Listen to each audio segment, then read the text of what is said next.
शिवसेना नेते संजय राऊत यांनी मंत्रिमंडळात फेरबदलाबाबत केलेल्या या वक्तव्यावर भाजप नेते सुधीर मुनगंटीवार, शिवसेनेचे योगेश कदम आणि मंत्री नितेश राणे यांनी काय प्रतिक्रिया दिल्या पाहूया.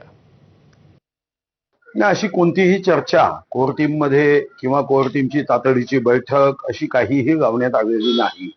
आणि साधारणतः मंत्रिमंडळाच्या संदर्भात कोणताही निर्णय हा केंद्रीय स्तरावर होत असतो.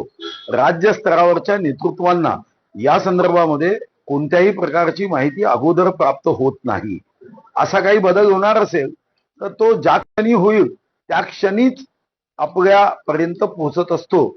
पण माझ्या व्यक्तिगत रीतीने एक राजकीय क्षेत्रात असल्याने आता सध्या काही असं होईल असं माझं मत आहे की आता सध्या तरी हे शक्य नाही.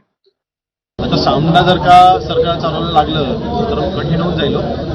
मी ह्याही अगोदर सांगितलं आहे की महाराष्ट्रातील शिवसैनिकांनी सर्वसामान्य नागरिकांनी सामना वाचायचा कधी सोडून दिलेला आहे.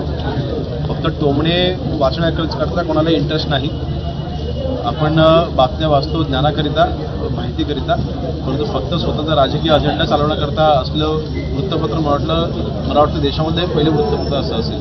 म्हणून मला वाटतं अशा बातम्यांना आम्ही काही जास्त महत्त्व देत नाही. आता संजय राजाराम राऊतची एवढी बौद्धिक पात्रता नाही संघाला समजून घेण्याची. आम्ही उशीर का होईना आम्हाला जो काही राष्ट्रीय स्वयंसेवक संघ समजला त्याच्यामुळे संघासाठी हिंदुत्व हे राष्ट्रत्व आहे. आणि जे ह्या राष्ट्राला आपलं राष्ट्र समजत असतील ते सगळ्याच लोकांना स्वीकारण्याची भूमिका नेहमी संघाची राहिलेली आहे.